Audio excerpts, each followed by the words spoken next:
karag-karag, welcome back to my vlog. Isang maganda at preskong umaga sa inyong lahat mula dito sa Lasak City.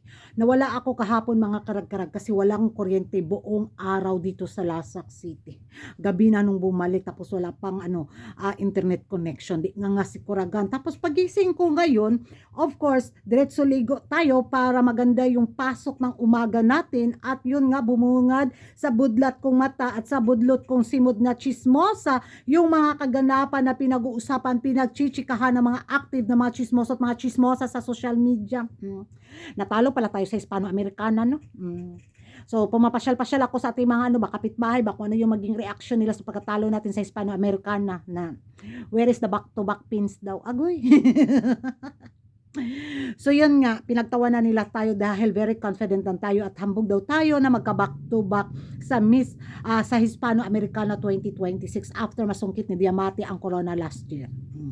Tapos, yung sinisidi ng mga ibang beauty pageant lovers sa pagkatalo natin sa back-to-back is yung naging performance ng ating pambato sa Hispano-Americana na parang Miss Grand International daw yung rampahan galore, yung actingan niya doon sa laban sa Hispano-Americana, nauuihan yung iba mga karag-karag. Magiging reaction ko, wala. Kasi hindi ko nasundan yung journey niya sa Hispano-Americana, hindi ko napanood yung performance niya at base nga sa kumakalat sa social media, na overdo lang daw, overdo ba, kuraganin, overacting, yun nga, overacting ba yung sabi nila?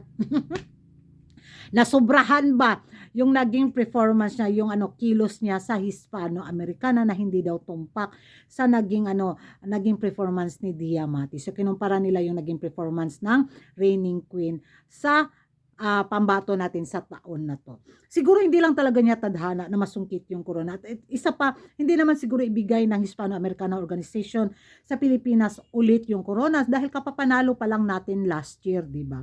So, lang naman, hindi naman araw-araw Pasko sa pins. O bigay din naman natin sa mga taga-tacos candidate yung yung taon na to. So sabi rin natin mga kapitbahay, deserve daw natin na matalo sa back to back. Inggit na naman sila. Kasi wala na naman yung empanada nila sa Hispano-Americana 2026. Nag-retire na kasi si Maring nila Jed Medela nila mga karag-karag bilang sa mga sa beauty pageant bitaw, kaya wala na silang doon pambato, parang wala yata silang pambato doon talaga sa taon na to, kaya hindi sumikat yung empanada nila sa Hispano-Americana. So sa naging naman ng ating pambato, well, congratulations pa rin, at least nilaban niya ang Pilipinas sa mga Latina candidate, di ba, sa taon na to. So lumalaban naman yung hindi man lang tayo nakapasok sa highest placement, at least congratulate pa rin natin. So next year baka ibigay na naman ng Hispano-Americana Organization yung corona natin, pero kung ibiblame nila yung kandidata natin sa pagkaligwak ganon sa back to back, wag naman ganon. At least hindi lumaban naman siya ng naaayon sa gusto niya. Pinakita niya yung galing niya.